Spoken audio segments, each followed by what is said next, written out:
unless I see the nail marks in his hands and put my finger where the nails were, and place my hand into his side, I will not believe. Even if I have to die with you, I will never disown you.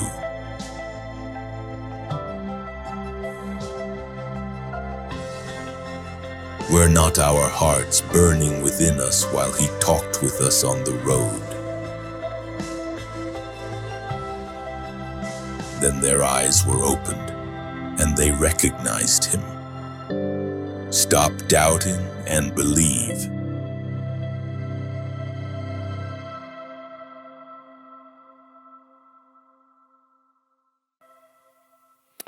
Hallo.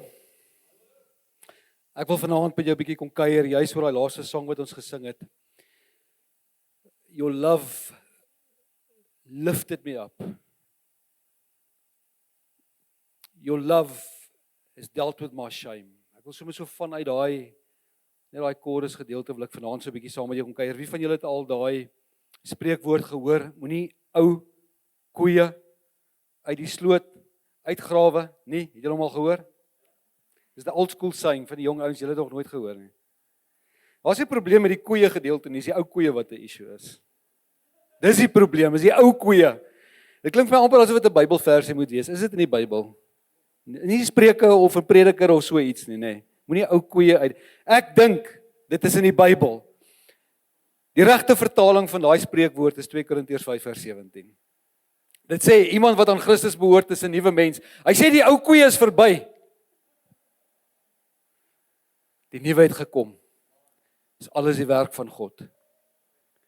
Ek wil vanaand met jou regtig net lekker kom kuier oor ietsie wat van al my lees en verstaan van die woord is hierdie vir my so kosbare gedeelte in die Bybel. Seker maar waar ek in my lewe op daai stadium was toe ek dit vir die eerste keer ontdek, dat dit so hard met my gepraat het, maar ek glo selfs vandag gereeld kom praat hierdie regtig op 'n baie spesiale manier met my. Ek hoop vanaand dit beteken vir jou dieselfde en ek glo dit gaan. Wanneer ek praat oor die oud, dan praat ek van, jy weet, ons lewe is gevul met 'n verlede, berou, skuldgevoel, verwyte, as ons maar net. En dan lewe ons in daai ou verwysing. En wat hy doen is, hy kom rig ook ons lewe vorentoe, sonder dat ons eers daarvan bewus is. Die goeders wat in ons kop aangaan, wat ons aan vashou met betrekking tot ons verlede, het die krag om hierdie nuutheid wat Christus, dit wat ons 2 weke terug met Paasfees gevier het, daai nuutheid word nooit vir ons 'n realiteit nie. Daai deur bly toe, ouens. Daai deur bly toe. En dis hoekom Paulus so intentioneel is met hierdie woord. Hy sê nie die nuwe het gekom in Christus nie. Hy sê die oue is verby. Hierdie is 'n ou menslike kondisie. Selfs die volk van Israel, die Here het hulle al halfpad op pad na die beloofde land Kanaan toe. En hulle verlang nog terug na die vleispotte van Egipte. Dis 'n menslike ding om vas te hou vir een of ander rede aan 'n verlede. En dit wat ons aangejaag het in ons verlede, en dit maak dat ons nie die nuutheid beleef wat daar in Christus beskikbaar is nie. Dis nie dat hy dit nie gedoen het nie. Dis geslote vir ons. Ons word verhinder om die volheid daarvan in ontvangs te neem. Kyk, ou kan mense teleurstel. Jy kan jou ouers teleurstel. Maar wanneer jy voel jy die Here teleurgestel, is dit seer op 'n ander vlak. Amen, stem jy saam met my? Dis 'n skuldgevoel op 'n ander vlak, want nie een van ons wil dit doen nie. Maar ons kom in ons lewe op plekke en op tye waar ons net stupid besluite maak, waar ons die kort pad kies eerder as die regte pad. Waar ons goed doen, omdat ons blootgestel is aan die omstandighede in die oomblik, en dit is nie wie ons wil wees of is nie, maar ons reageer in daai oomblik. Wil jy nie vir my daai kantligte net so bietjie dim nie, hy's reg skerp op my. En wat dit doen is, dit steel 'n groot stuk vrymoedigheid by ons. En ons voel net, maar die Here is teleurgestel in my, en ek is useless, en van al die biljoene mense op planeet Aarde. Hoekom sal hy kies om by my nog te bly stil staan? Hoe kan hierdie belofte geldig wees nog op my lewe? En ons mis die nuutheid wat hy vir ons bewerk het.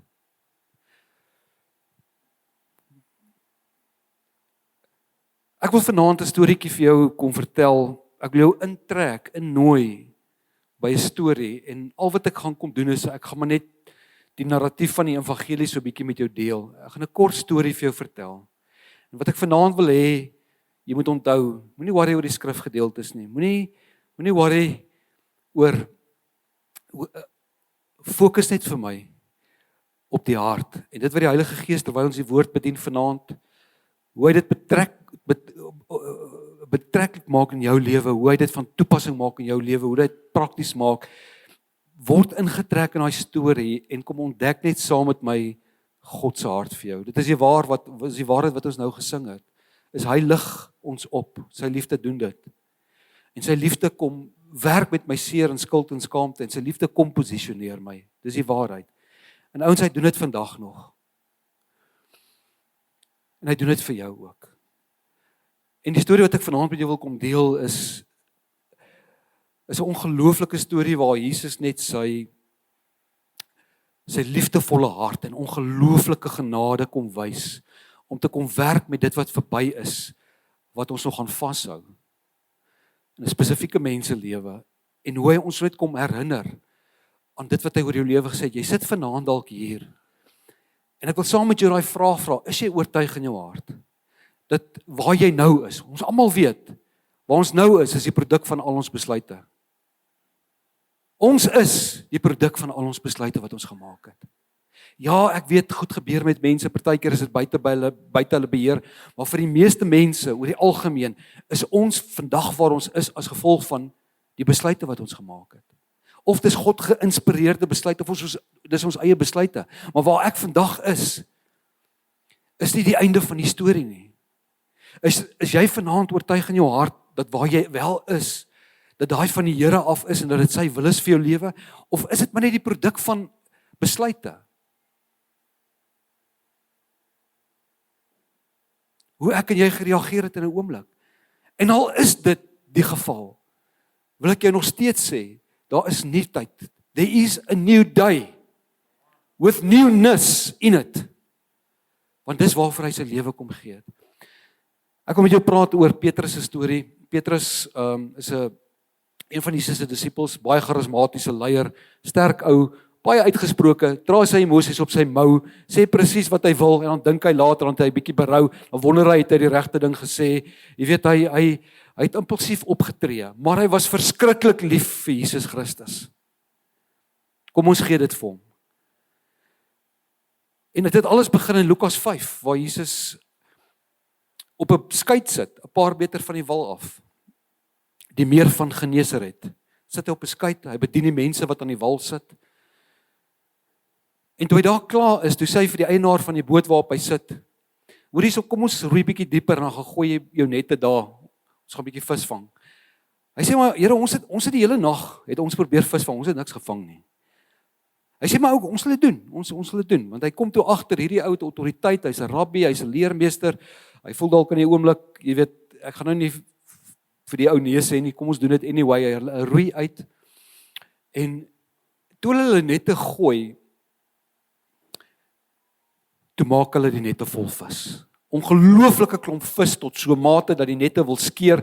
Hulle moet van hulle vriende op 'n ander boot nader vra, kom nader en kom help met al hierdie vis.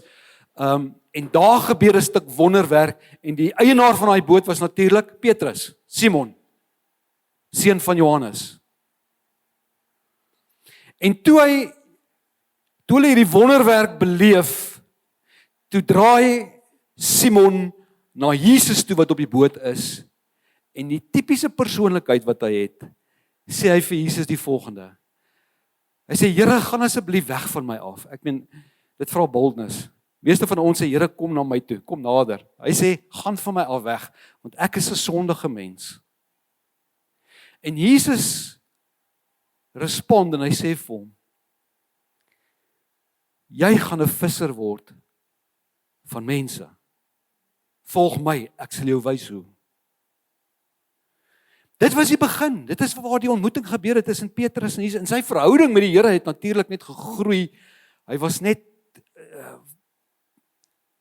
dit was 'n oorgawe wat hy gemaak het in daai oomblik. Hy het alles agtergelos, sy hele lewe as 'n visserman, sy besigheid gelos, sy ouerhuis gelos, sy familie, en hy het vir 3 jaar agter Jesus aangeloop. En hy het hom gevolg met sy lewe. Ek wil so 'n bietjie fast forward na 'n oomblik in Israel se geskiedenis, 'n baie moeilike tyd. Dis kort voor Jesus se kruisiging.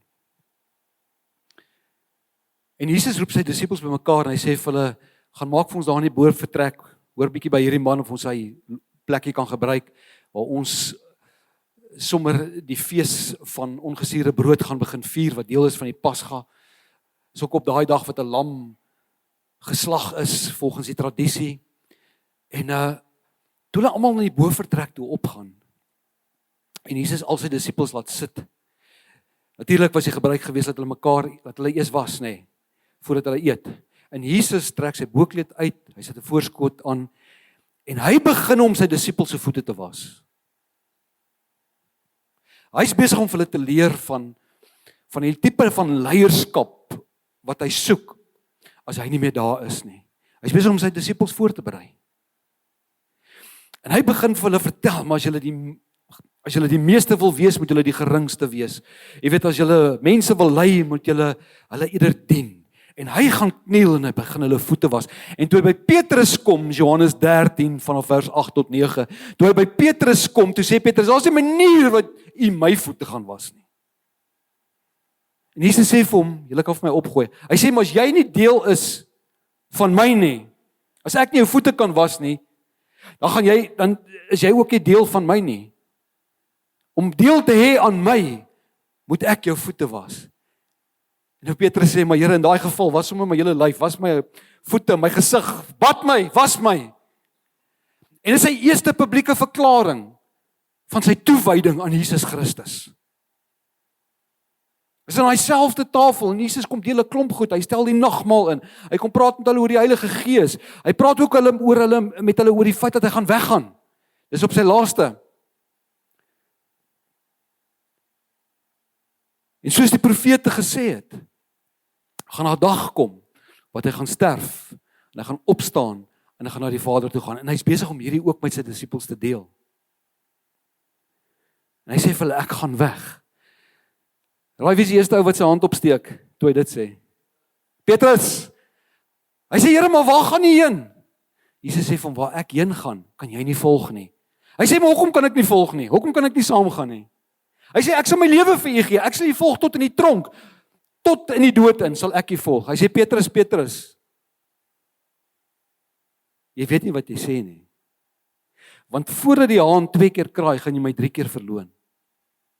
En Petrus is stil. Van daar af is hulle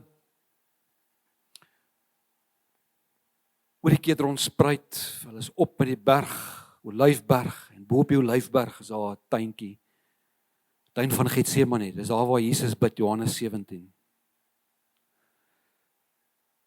En natuurlik is Petrus is daar, Johannes is daar, Jakobus is daar, disippels, en is daar waar Judas hom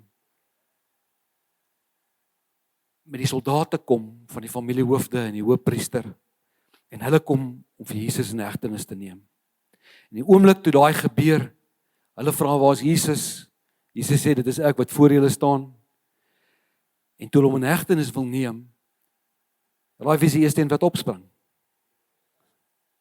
Petrus, die drama queen. Spring daarop, ruk sy swaard uit, kap Malchus die soldaat se oor af. En toe sê hy, jammer. He acts first, he responds first, and then he thinks. Maar dis wat net vanuit daai vurige plek van verhouding met die Here. Ons ken die storie waar Jesus in hegtenis geneem word, en hulle is daar weg. Nou is Petrus so 'n bietjie skrikkerig en so 'n bietjie huiwerig, want hy verstaan nou, hierdie het nou die gewig van hierdie realiteit. Hierdie is nie meer speletjies nie. Hierdie is nie net meer gepraatery nie. Hierdie is nie net meer storieetjies wat Jesus vertel nie, maar hierdie is actually besig om te gebeur wat hy met ons van tevore gedeel het. En hulle is besig om te vat na Annas en Kajafas, die hoofpriester se huis, en daar gaan die storie nou ontvou. So hy's versigtig, hy loop 'n bietjie agter, op 'n distansie volg hy. En toe hulle by Kajafas se huis kom, gaan hy ook nie in nie. Hy wag daar in die binnehof. Daar by die binnehof is daar so 'n vuurtjie, dis 'n koue aand, die wagte van die hoofpriester is besig om daar hulle hande warm te maak, en Petrus sluit aan, hy gaan staan daar by hulle. So rukkie later kom maar 'n diensmeisie verby. Die diensmeisie hak af en sy sê, maar ek ken jou, jy's een van hulle, jy het saam met Jesus geloop. Hy sê, ek weet nie waarvan jy praat nie. En op 'n afstand kraai die haan. Nie dat dit iets vir hom beteken het nie, hy gee nie eens notisie nie, hy gaan verby. Hy voel so 'n bietjie blootgestel. Hy voel asof iemand hulle mes in dit vir hom. Hy verloor sy vrymoedigheid, hy beweeg weg van die vuur af. Hy gaan staan by die ingang van die binnehof. En dis daar waar 'n ander diensmeisie kom. En sy is besig om met iemand anders te praat, en sy sê, maar ek onthou hierdie ou, ek weet wie hy is. Hierdie ou loop saam met Jesus. Kyk, Petrus, hy was nie bang vir niemand en niks nie. Hy was die ou, onthou julle, wat uit 'n boot het geklim het, om op water te loop. Hy kap mense se ore af, maar in daai oomblik konfronteer 'n diensmeisie hom. En hy is bang, vreesbevange vir 'n diensmeisie. Is eintlik baie slim, want hy het geweet 'n vrou kan maklik praat. En as hy suspicious is, binne 'n uur weer die hele dorp. En toe die tweede diensmeisie na hom toe draai en sê, ek ken jou. Toe sê hy, die keer sy bietjie sy stem verhef, ek weet nie waarvan julle praat nie, ek sê nou vir julle, ek ken nie die man nie. En vir 'n tweede keer verloon hy Jesus, laat hy hom ooit ken. 'n Paar manne het na hom toe gekom, en vir hom gesê, luister, ons hoor, dat jy saam met Jesus geloop het, ons sê vir jou, jy is een van hulle, jy is 'n Galileër, ons hoor in jou aksent, die manier hoe jy praat, jy is een van hulle. En dis toe dat hy begin vloek en sweer, dat hy nie vir Jesus ken nie. En die oomblik toe hy dit sê, toe kraan die haai vir 'n tweede keer. En toe dit gebeur, en hy oogkontak maak met Jesus, toe besef hy die gewig van daai oomblik. En hy onthou wat Jesus gesê het 'n paar uur van tevore, toe hy die brood gebreek het en die wyn gedrink het Jesus presies dit vir hom gesê. En hy het maklik gepraat en hy het beloftes gemaak. Hy het Jesus 3 keer in die openbaar, in die publiek, het hy sy toewyding teenoor Jesus verklaar en gesê, ek volg U tot in die tronk, tot die dood. Ek is deel van U, was my hele lyf. Hy het sy toewyding verklaar deur 'n swaard uit te ruk en 'n ou se oor af te kap. 3 keer in die publiek het hy gesê, maar dis wie ek is en dis waarvoor ek staan en ons is een. En die oomblik toe hy haan vir 'n tweede keer kraai, toe besef hy, ek het my Here in die rug gesteek. Sy hele lewe het in daai oomblik gebreek. Hy het besef, daar's dalk nie kans om reg te maak nie, want hy het geweet, as dit wat Jesus gesê het tot nou toe, het waar geword, alles wat hy gesê het met hulle gedeel het net so tot nou toe gebeur. Die volgende tree gaan ook realiseer, en dit is, hulle gaan Jesus martel, en hulle gaan hom kruisig, en hulle gaan hom begrawe. En om te dink, dat in sy laaste oomblik saam met Jesus, die man vir wie hy so lief is, dat dit so kon uitdraai. En dat dit wat hy nooit gedink het is moontlik nie, dat daai gebeur het. En hy is daar weg, en presies, soos hom met hulle gedeel is, het dinge verloop en ontvou, en Jesus is gekruisig, en hulle het hom begrawe. En ons gaan so 'n bietjie aan hier na Johannes 18:19 toe. Dit is daar waar Maria Magdalena sien die graf is leeg. En waar sy na die disippels toe draai en vir hulle inlig wat nou net hier gebeur het, dat die graf leeg is. En raai wie is die eerste ou wat graf toe gehardloop kom? Petrus. Want hy soek daai oomblik, hy soek daai moment, daai connection, daai persoonlike tyd saam met Jesus, waar hy net jammer kan sê, waar hy net vergifnis kan vra, waar hy net sy hart op die tafel kan sit, dat hy net vir hom kan sê, hoe voel hy in die binnekant? En hy soek daai geleentheid. Jesus terloops het 3 keer nadat hy opgestaan het, verskyn aan die disippels, maar elke keer was dit in 'n publieke konteks. Want toe Petrus by die graf kom, die graf is leeg, toe is daar ook 'n klomp manne saam met hulle. Hulle het nie vir Jesus daar gesien nie, maar Jesus het aan hulle verskyn in 'n bovertrek waar al die disippels was, en hy soek elke keer daai kans, hy soek daai moment. En hy draai hierdie seer in sy hart en hierdie verwyte en hierdie berou en sy lewe val uitmekaar uit en hy voel sleg en hy voel skaam en hy voel skuldig en daar's niks wat hy aan dit kan doen nie. En die seer wat hy in die binnekant het, kan hy met niemand deel behalwe hy soek die oomblik waar Jesus net sy oor vir hom kan gee en hulle net weer kan regmaak en dinge net weer kan word soos dit altyd was. 8 dae later verskyn hy weer aan die disippels as 'n groepering.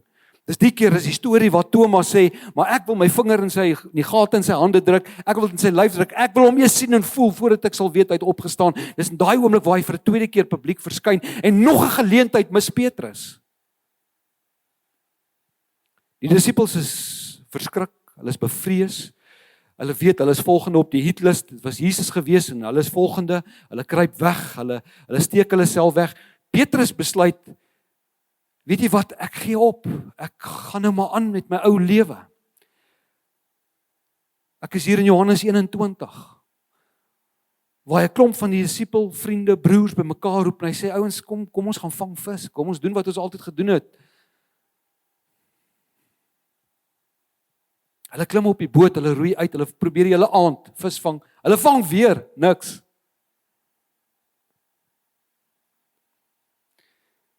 Jesus loop op die strand en hy gaan maak 'n vuurtjie. Hy het 'n vis by hom, 'n stuk brood. Hy's besig om ontbyt voor te berei daar op die strand. Hulle is daar op die skei. Weer 'n keer is dit Petrus, dis Jakobus, dis Johannes. En Jesus skree van die strand af. Hulle het nie 'n benul wie hierdie man is nie. Jesus skree van die strand af. Gooi hulle net aan daai kant, aan die regterkant.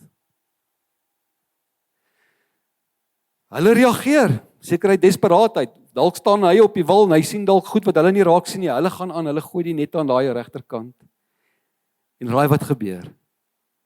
Hulle maak hulle nette vol vis. Die Bybel is spesifiek, 153 visse.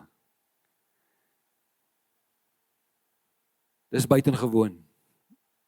Dis nie soos die Chinese strollers wat 3000 ton vang in 'n oomblik nie. Hierdie is 'n klein skei.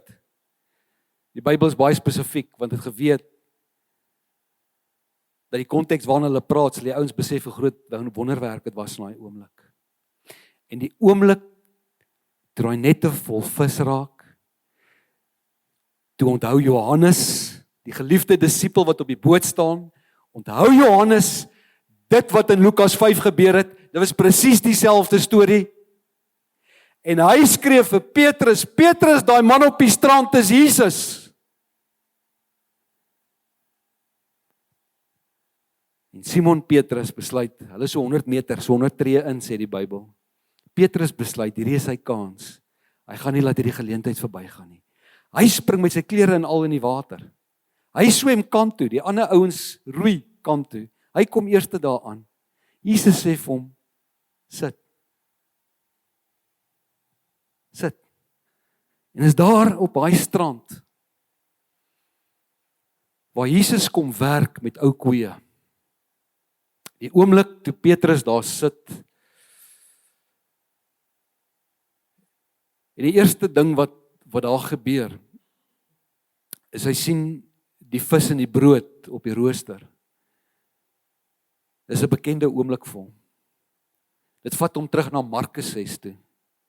Daar waar Jesus die visie en die broodjies, daar julle, die 5 broodjies, die visies vermenigvuldig het, 5000 mense kos gegee. Petrus voel veilig in daai oomblik. Hy sit hier in die teenwoordigheid van die Here, dieselfde Here. En in sy hart en sy gemoed kom hy tot ruste, want hy voel veilig. In die teenwoordigheid van Jesus, dis 'n bekende oomblik vir hom. En toe Jesus daai brood so breek, toe onthou hy, so rukkie terug het Jesus om 'n tafel ook die brood saam met hulle gebreek. Dis in daai gesprek waar Jesus vir hom vra, Petrus, het jy my liewer as die ander? Want Jesus het om daai selfde tafel vir hulle gesê, al julle disippels gaan my in die steek laat vanaand. Julle gaan weghardloop. Ek gaan alleen oorbly. Julle gaan my in die steek laat. Dis Petrus wat opgespring het en gesê het, Here, hulle kan u in die steek laat. Ek sal u nooit in die steek laat nie. Ek is liewer vir u as wat hulle almal is. En hy onthou soos hy om daai vuur staan, en daai stukkie brood maak die beelde in sy gedagtes weer los. Maar dit is wat hy gesê het. Dit kom vryf net daai sout in sy wonde. En toe hy die vuur kyk, onthou hy, dit was nie lank terug dat hy ook om 'n vuur gesit het om sy hande warm te maak. En die beelde van daai oomblik van verloning is soos 'n mes wat in sy hart insteek. En dit kom maak alles van voor af oop. En al wat Jesus doen is, hy sê vir hom, Simon, seun van Johannes. En die oomblik toe hy daai woorde sê, toe vat hy Petrus al die pad terug na die eerste ontmoeting wat hy met hom gehad het. Want dit is hoe Jesus hom aangespreek het. Simon, seun van Johannes. Jy sien sy pa, Johannes, het vir hom 'n naam gegee, Simon. Simon beteken riet. Maar Jesus het vir hom 'n ander naam gegee, Petrus. Dit beteken rots. Op die openbaring wat hy gekry het van wie Jesus Christus is, dat hy sy kerk op daai fondasie sal bou. Dis hoekom hy vir Petrus sê, jy sal vissers van mense word. Jy sal die voorloper word van my kerk. Ek gaan my hele kerk bou op hierdie openbaring en jy gaan die leier wees daarvan. Hy vat hom terug na die oomblik toe hy hom geroep het. En nou sit Petrus hier voor hom en hy voel useless, en hy voel skuldig, en hy voel seer, hy voel skaam. Daar's 'n manier dat die Here hom nog ooit kan gebruik nie. Hy moes sy roeping oor sy lewe herroep het en onttrek het. Maar Jesus begin die gesprek en hy sê, Simon, seun van Johannes. Hy vat hom terug na die dae toe hy gesê het, jy sal 'n visser van mense word. Hy sê, het jy my baie lief, meer as hierdie ander? Petrus sê, Here, U weet, ek het U baie lief. Jesus sê vir hom, laat my lammers wei. Weer eens kom maak hy roeping vas in sy lewe. Hy sê vir hom, ek het nie vergeet van wat ek vir jou gesê het daai dag nie. Ek kom bevestig dit vandag weer. Maak nie saak wat jy voel nie. Dis hoe ek oor jou voel. En as die hele tyd hierdie heen en weer beweeg, waar hy hom terugvat, maar hy vat hom ook vorentoe. Hy los hom nie daar nie. Hy los hom nie in sy skuldskaamte en seer nie, maar hy kom sit aan nuwe waarheid bo oor daai waarheid van Petrus in terme van sy realiteite. Vir 'n tweede keer in vers 16, Johannes 21 vers 16, kom Jesus en hy sê, Simon, seun van Johannes, het jy my baie lief?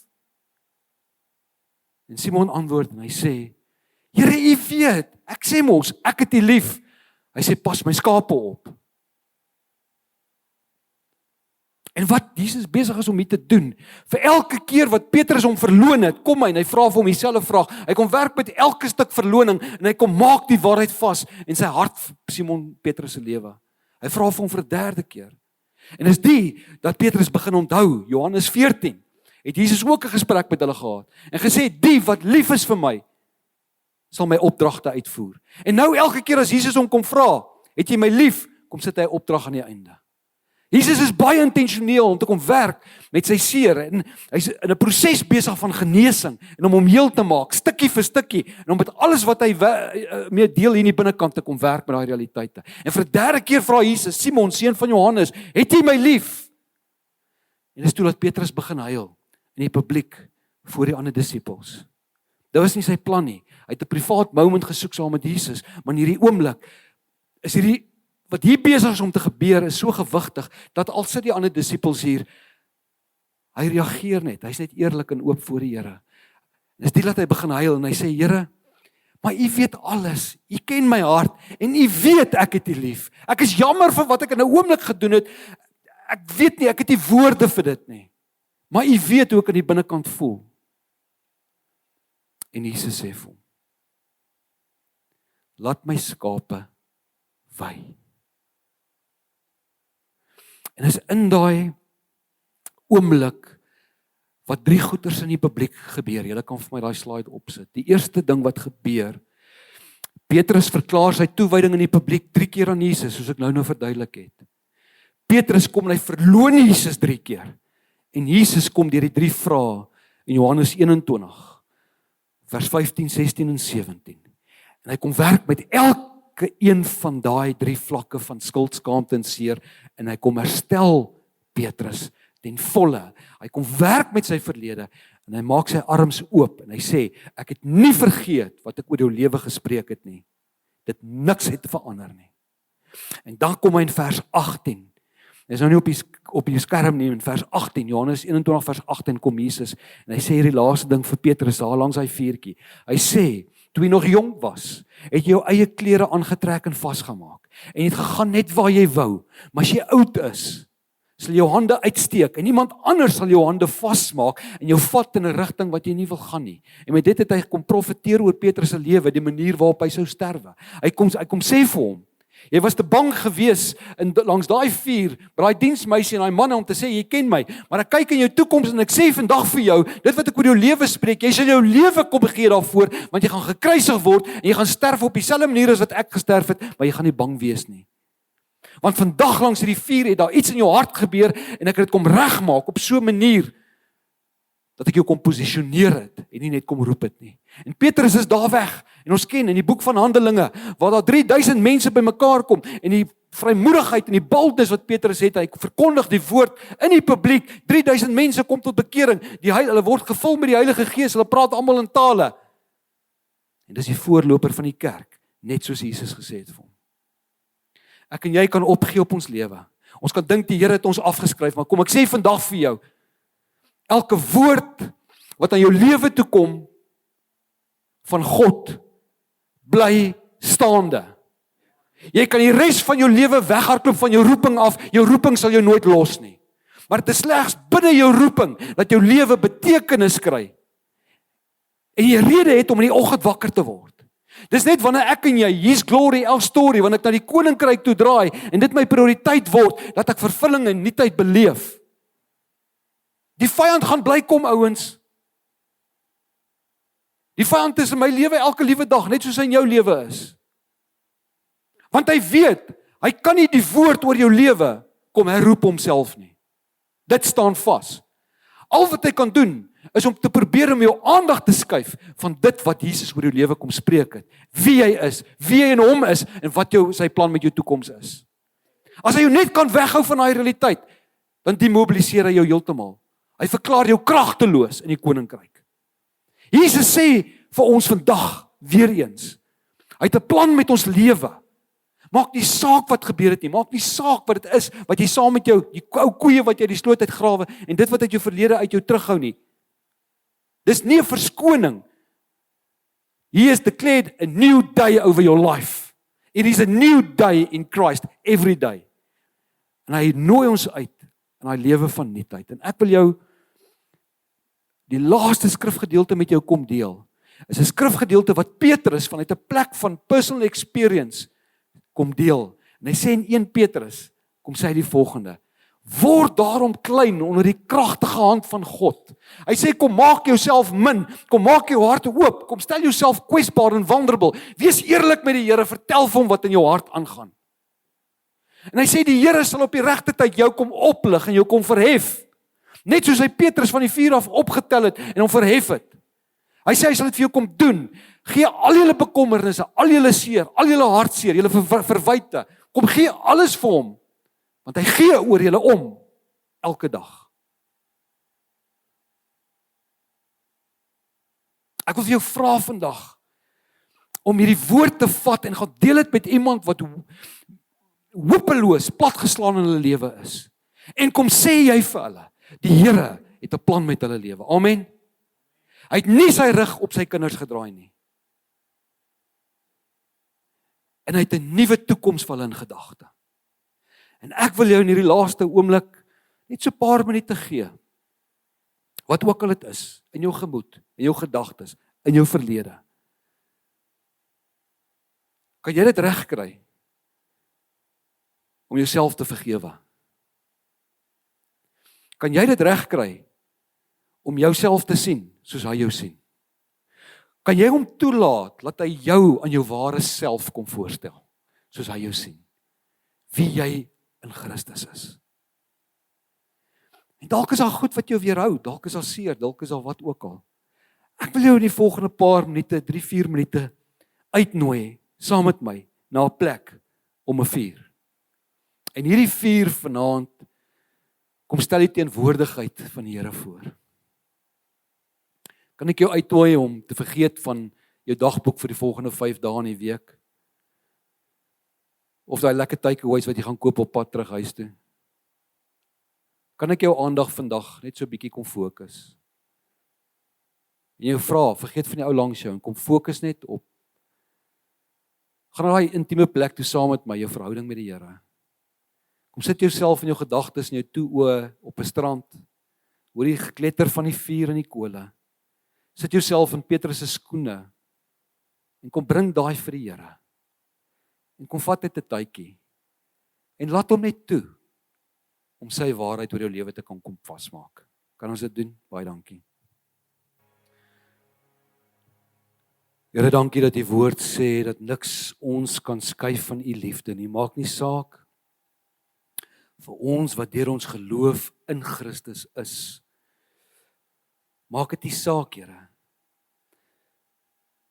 Wat se sat besluit ons partykeer maak en hoe ons U teleurstel en wat ons aanvang en wat ons doen. Partykeer is dit net uit onkunde uit, maar ander kere is dit omdat ons kies ons eie pad te volg. Maar maak nie saak wat die rede is nie. Dat U liefdevolle hart en oorvloedige genade nog nooit verander het van daai dag op die strand saam met Petrus tot in ons dag vandag nie, Here. Dat dit dieselfde is en dat U woord oor ons lewe en al U beloftes in U vir ons lewens staande bly. Dankie, Here, dat U soveel genade het vir ons lewens.